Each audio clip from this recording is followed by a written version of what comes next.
ওরে গোরা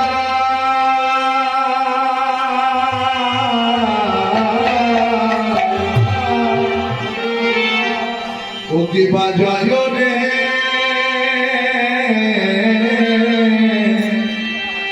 ওয়া রে জয় রে ওরে গোরা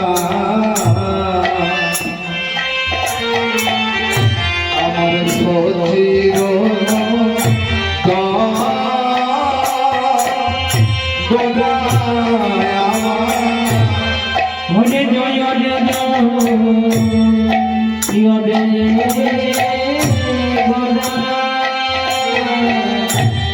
হরে জয় রে হরে জয় রে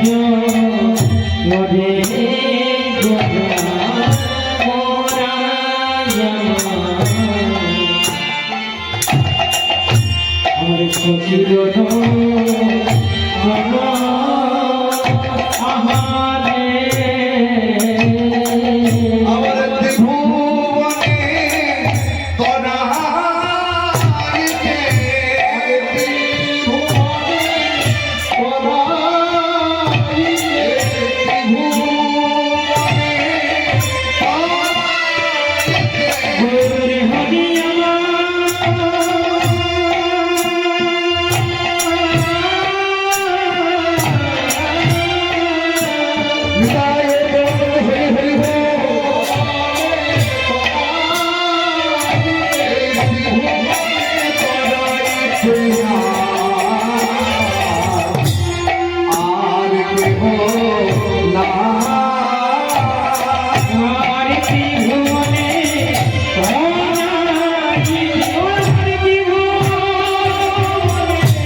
অল্প জ্ঞানে কীর্তনিয়া হয়ে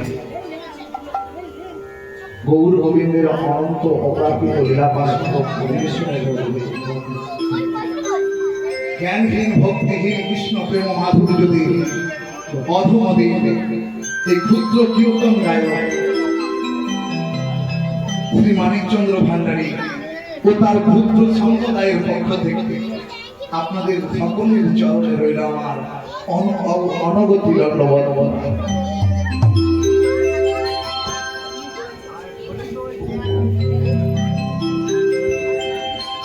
শ্রী গৌরাঙ্গ মহাপ্রভু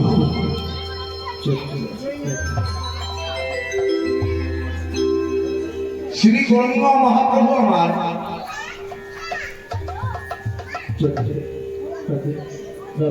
550 বছর আগে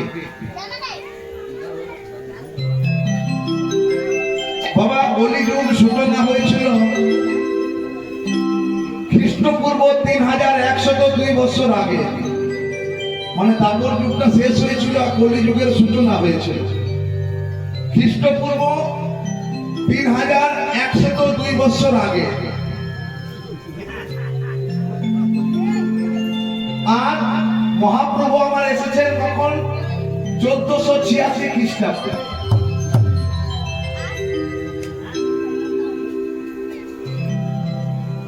তাহলে মহাপ্রভু কলিযুগের সূচনা আর এই মহাপ্রভুর আগমন, এই সময়টাকে কি বলা হতো বাবা?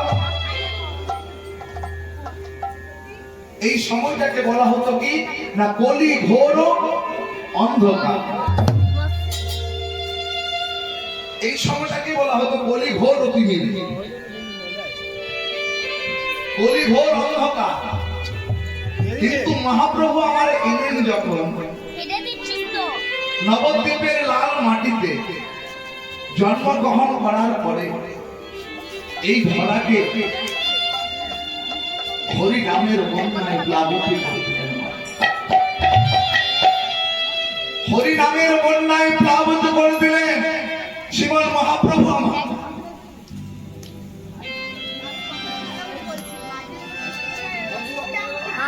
কিন্তু বাবা মহাপ্রভু আমার খুব দূরদর্শী ছিলেন বলে, মহাপ্রভু আমার খুব দূরদর্শী ছিলেন। সেই জন্য তিনি বুঝতে পেরে গেছিলেন যে আগত যে সময়ের যে মানুষ আসছে তারা মোটা মোটা বই পড়বে না, অনেকে হয়তো পড়ে কিন্তু সবাই এই মোটা মোটা গ্রন্থগুলো পড়বে না। এগুলো কি করবে?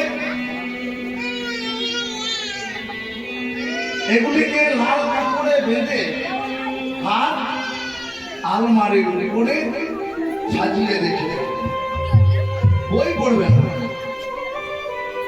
দেখবেন আগেকার দিনে সন্ধ্যেবেলায় কি করতেন মায়েরা? তুলসী তলায় প্রদীপ দেখানোর পরে হয় রামায়ণ না হলে মহাভারত এইসব নিয়ে বসতেন, শাস্ত্র আলোচনা করতেন। এবং বাবারা যারা বয়োজ্যেষ্ঠ ছিলেন তারা একত্রিত হয়ে বাহ্যিক গল্প বা আন গল্প না করে তারা কি করতেন? একটা কোন ধর্মগ্রন্থ বার করতেন, আর বার করে কি করতেন? সেটাকে পাঠ করতেন। কিন্তু মাগো এখন কি আর এগুলো দেখা? আপনারা এখন চিন্তা করুন তো এখন কি দেখা যায়? এখন সন্ধ্যেবেলায় ওই লাল সাধু মাথা ওই বইটা থাকেই তোলা থাকে। এখন সন্ধ্যেবেলায় কি নিয়ে বসে?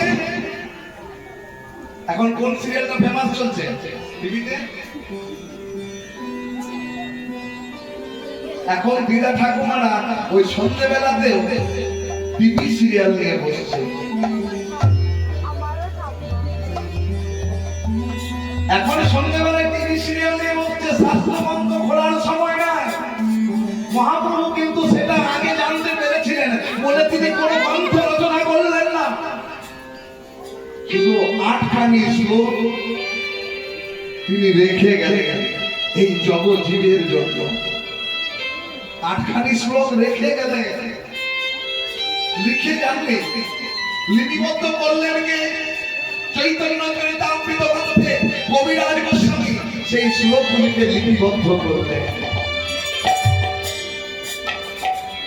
যে শ্লোকের প্রথমটা হচ্ছে কি জানেন? চেতনারে প্রণাম মার জনম ভবো মহাদারি ভগিনী দিবা প্রণাম দিবা বৈরমা চন্দ্রিকা চন্দ্রিকা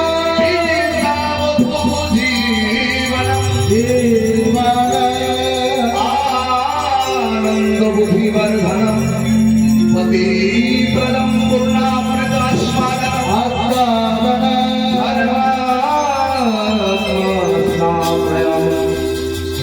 বিজয় শ্রী কৃষ্ণ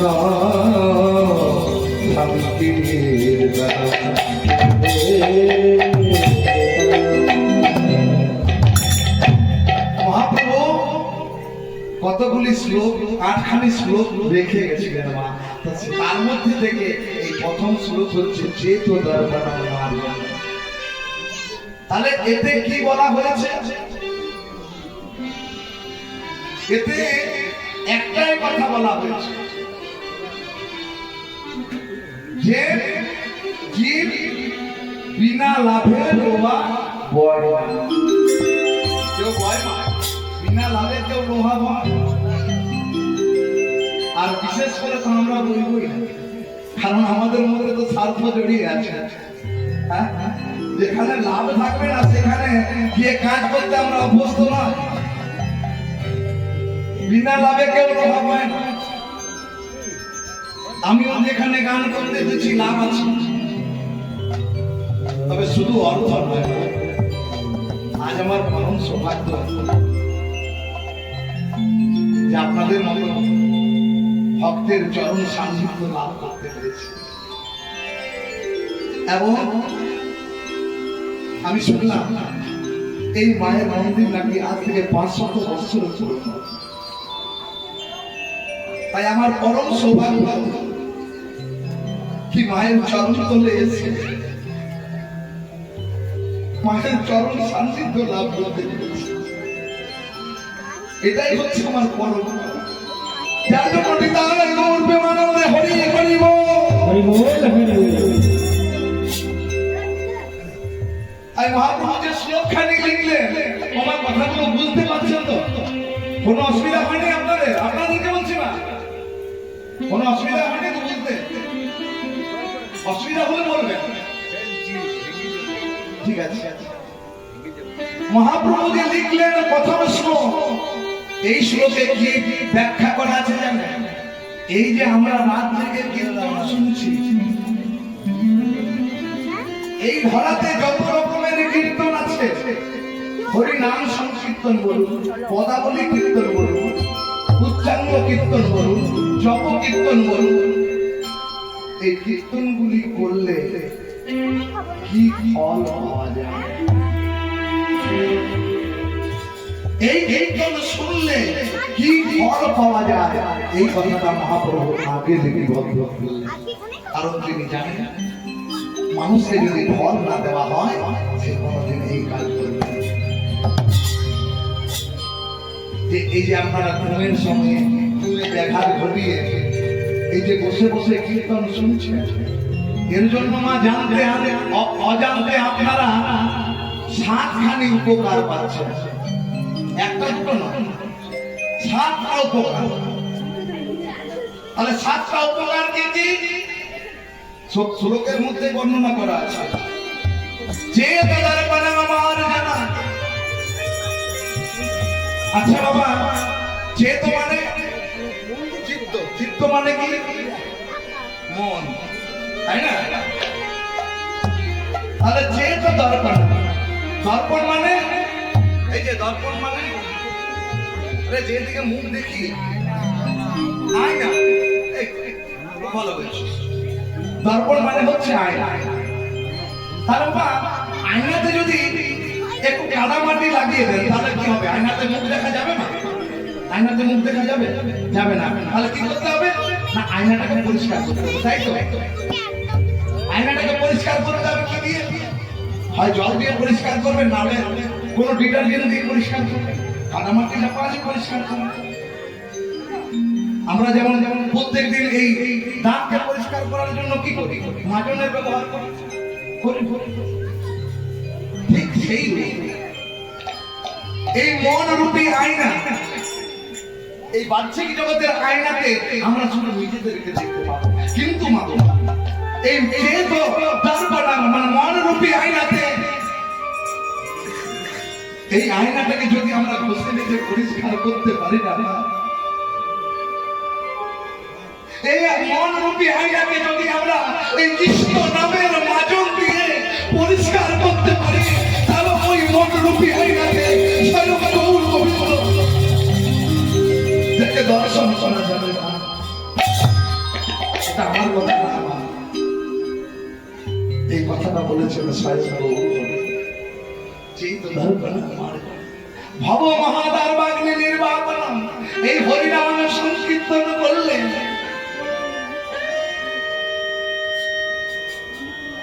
বাইরে যদি বনে আগুন লাগে তাহলে কি হয়? বনে যদি বিশাল আগুন লাগে, তাহলে হঠাৎ যদি মুষলধারে বৃষ্টি হয়, তাহলে বনের আগুন নিভে যায়। কিন্তু মনের মধ্যে যদি আগুন লাগে, সেই আগুনকে নেভাবে দেখি বলে, সেই আগুনকে নেভানোর জন্য এই হরিনাম, হরে কৃষ্ণ, এই হরিনাম রূপী সংকীর্তনের প্লাবন যদি থাকে, তাহলে আপনার মনের আগুন নিভে যাবে না। এই গেল দুটো উপকার। দুটো উপকার পেলে, তাহলে মন রূপী আয়নাটা যদি পরিষ্কার করতে পারে, একদিন না একদিন গৌর গোবিন্দ আপনার হৃদয় মাঝে হয়ে আসবে। আর মনে যতই আগুন লেগে থাকুক, এই হরিনাম সংকীর্তন শ্রবণ করলে না, মন শান্ত হয়ে যাবে, মন তৃপ্ত হয়ে যাবে। কিন্তু মাগো, একটু ধৈর্য ধরে বসতে হবে, একটু ধৈর্য ধরে বসতে হবে, তাকে সময় দিতে হবে, তবেই তো হবে। তাহলে সেই দাদার বলা মার যেন ভব মহাদারবাগ্নি নির্বাপন, সেই কৈরব চন্দ্রিকা বিদ্যা বোধ জীবনা। তাহলে শ্রেয় মানে কি? সুন্দর। কৈরব মানে শালুক ফুল। আর শালুক ফুল কখন ফোটে? মা, হ্যাঁ, শালুক ফুল কখন ফোটে? হ্যাঁ, রোদে? ও, রাত্রে। তাহলে শালুক ফুল ফুটে কিসে? না, চন্দ্রের আলো যখন শালুক ফুলের উপরে ফোটে, তখন কি হয়? না, শালুক ফুলটি প্রস্ফুটিত হয়ে এই জগৎকে শোভা দান করে। ঠিক সেই মা, সেই কৈরব চন্দ্রিকা। এই হৃদ মাঝারে যে শালুক ফুলটাকে আমরা যত্ন করে করে রেখেছি, কোনদিনে যদি গৌর হরিরূপী চন্দ্রের কিরণ এসে সেই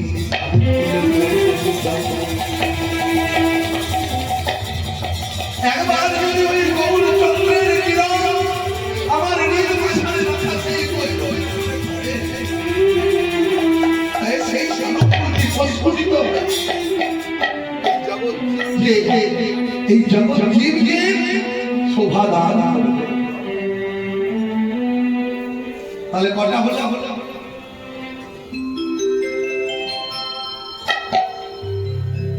তিনটে, তাই তো? তারপরে কি? শ্রেয় কৈরব চন্দ্রিকা বিদ্যা বোধ জীবনা। এখানে বিদ্যা বোধ, এটা ইসরায়েলের সঙ্গে তুলনা করেছেন। কেন জানেন? যেমন নারীরা যার তার কাছে মুখ দেখায়, আগেকার দিনে, এখন কথা বলছি না, আগেকার দিনে তারা করতেন কি? মাথায় একটা বড় করে ঘুমটা দিয়ে রাখতেন। ঘুমটা দিয়ে রাখতেন কিসের জন্য? যাতে সকলে সচরাচর কারো সাথে মুখ দেখাতে না হয়। তাহলে এটা গোপনের ব্যাপার। এই বিদ্যাবধূকে এটা কোথায় দেখতে পাওয়া যাবে জানেন? যারা গোপনে ভজনা করেন, যারা জপ কীর্তনটা করেন, তারা দেখবেন সচরাচর মালাটা নিয়ে জপ করেন না। মা তারা কি করেন? একটা ঝোলার মধ্যে রেখে করেন। তাই এই আধ্যাত্মিক বিদ্যাকে নারীর সঙ্গে তুলনা করেছে। আনন্দ বুদ্ধিবর্ধন অতি পরম পূর্ণামৃত আস্বাদন। এই হরিনাম কীর্তন শ্রবণ করলে মনের একটা আনন্দের উদয় হয়। সেই আনন্দটা আপনি কোনো জায়গাতে পাবেন না। আপনি অন্য যে কোনো গান শুনুন, আজ শুনলে কাল পুরনো হয়ে যাবে, হয় না? হ্যাঁ, আপনি যে কোনো গান শুনুন, সিনেমার কোন গান বলুন, আর অন্যান্য যত রকমের গান আছে, আজ শুনলেন কাল পুরনো, কিন্তু কীর্তন কত বছরের পুরনো, কিন্তু আজও পর্যন্ত পুরাতন হলো না, চির নতুন আর চির আনন্দদায়ক। তাহলে মনের একটা আনন্দের সঞ্চার করে এই হরিনাম সংকীর্তন। আর কি করে বাবা? রাধে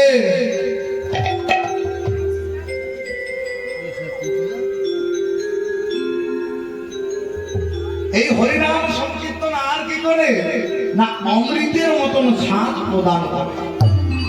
তাহলে এখানে অনেকে বলবেন আমাদের এখানে সেই ওয়ার্ল্ড কাপ থেকে তো কীর্তনটা হচ্ছে না, হ্যাঁ ধনের ওয়ার্ল্ড কাপ থেকে তো কীর্তনটা হচ্ছে। তাহলে বাবা এত বছর কীর্তন হয়ে গেল, এখনো পর্যন্ত আমরা অমৃতের স্বাদ পেলাম না। পাবেন না, আমার কথা নয়, স্বয়ং গৌর হরির কথা। এই নাম শ্রবণ করলে অমৃতের স্বাদ পাওয়া যাবে। আচ্ছা মা, কোন রোগ হলে আপনি যা কিছু খাবেন সব তেতো মনে হবে? কোন রোগ হলে আপনি যা কিছু খাবেন সব তেতো রোগ মনে হয়? জল খাবেন, জল তেতো। হ্যাঁ, জল তেতো লাগছে কি? হ্যাঁ, খুব তেতো, খুব তেতো লাগছে। ডাক্তারের কাছে যাচ্ছে, সঙ্গে সঙ্গে ডাক্তারের কাছে চলে গেছে। ডাক্তার বাবু, আমি যা কিছু খাচ্ছি সব তেতো মনে হচ্ছে। ডাক্তার বাবু বলছে, ও বুঝেছি, তোমার কি রোগ হয়েছে আমি বুঝেছি, তোমার পিত্ত রোগ হয়েছে। তাহলে কি করতে হবে না? ডাক্তার বাবু লিখে দিলেন, প্রেসক্রিপশন করে দিলেন কি একটা না দুলালের তাল মিশবে, প্রত্যেকদিন নিয়ম করে খাবে, খেতে খেতে তোমার রোগ ভালো হয়ে যাবে। কিন্তু তার ধৈর্য নাই। ডাক্তার বাবু আজ দিয়েছেন, কাল সকালে একবার খেয়েছে আর সন্ধ্যেবেলায় একবার খেয়ে দেখছে না সুবিধাজনক নয়, এই তাল মিশরিটা পেতে লাগছে। ডাক্তার বাবু হয়তো ভুল ওষুধ দিয়েছে, চলে গেছে সঙ্গে সঙ্গে ডাক্তার বাবুর কাছে। ও ডাক্তার বাবু, কি ওষুধ দিলেন? বলছে কেন? তাল মিশরি দিয়েছি, এটা তো মিষ্টি, আমার মুখে তেতো লাগছে। ডাক্তার বাবু বলছে, ভাই তাল মিশরি মিষ্টি সকলে জানে, এবার তোমার যেভাবে যে তেতো লাগছে তাই বলে তাল মিছরিকে দোষ দিলে তার হবে না। তোমার জিহ্বার দোষ। তবে তুমি নিয়ম করে কিন্তু খেতে ভুল করো না। এই সকাল সন্ধ্যা খেতে খেতে খেতে খেতে সেদিন দেখবে তোমার জিহ্বাতে এই দুলালের তাল মিছরি কি লাগছে, সেদিন জানবে তোমার পিত্ত রোগ ভালো হয়ে গেছে। হৃদয় গৌর হরি হরি বল। এই হরিনামের সংকীর্তন শ্রবণ করতে করতে সেদিন তা দেখবেন এই হরিনামের সংকীর্তনে অমৃতের স্বাদ পাচ্ছে, সেদিন জানবেন আমাদের পিত্ত রোগটা ভালো হয়ে গেছে।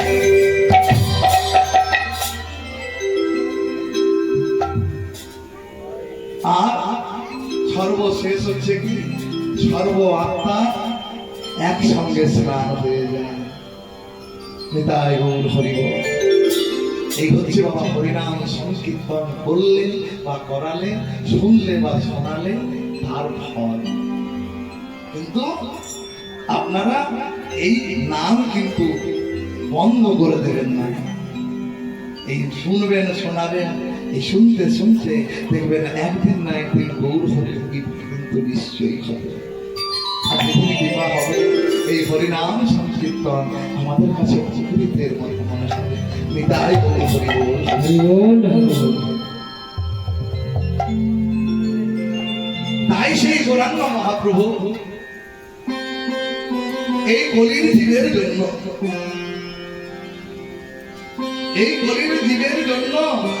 এত সুন্দর মধুর হরি নাম নিয়ে এসেছে। তাই যখন গৌরাঙ্গ মহাপ্রভু এই ধরাধামে অবতীর্ণ হলেন, তখন সকল নবদ্বীপবাসী বাবা আনন্দে আত্মহারা হয়ে উঠল। আর একে অপরকে বলতে লাগলো কি, ওরে আয় আয় আয়, দেখে যা দেখে যা, আমাদের নবদ্বীপে একটা ছেলের জন্ম হয়েছে, আয় দেখে যা দেখে যা। একে অপরকে ডাকছে দেখার জন্য। ও তোরা দেখবি যদি না,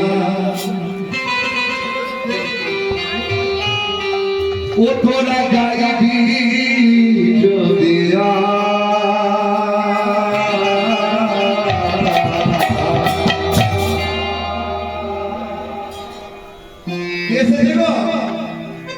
নবদ্বীপ ভাবে কে এসেছে? ওই আমার সোনার বাবু, ওই আমার সোনার বাবু এলো নদিয়া, সোনার বাবু এলো নদিয়া। গৌরী এলো নদিয়া, গৌরী এলো নদিয়া। তোরা দেখবি দুনিয়া, তোরা গাইবি দুনিয়া। ও মা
যাহা রাধা কৃষ্ণ নাম তাহা বৃন্দাবন ধাম।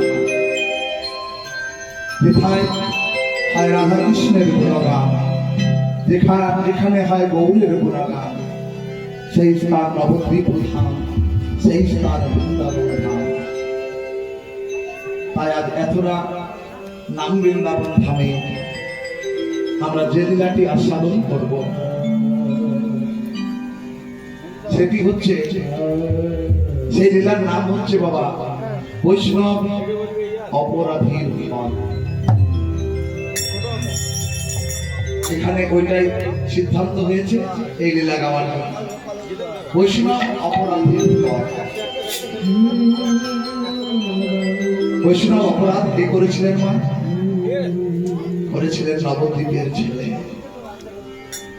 যার নাম চপল গোপাল। বৈষ্ণবের চরণে অপরাধ করেছিলেন বাবা মহাপ্রভু।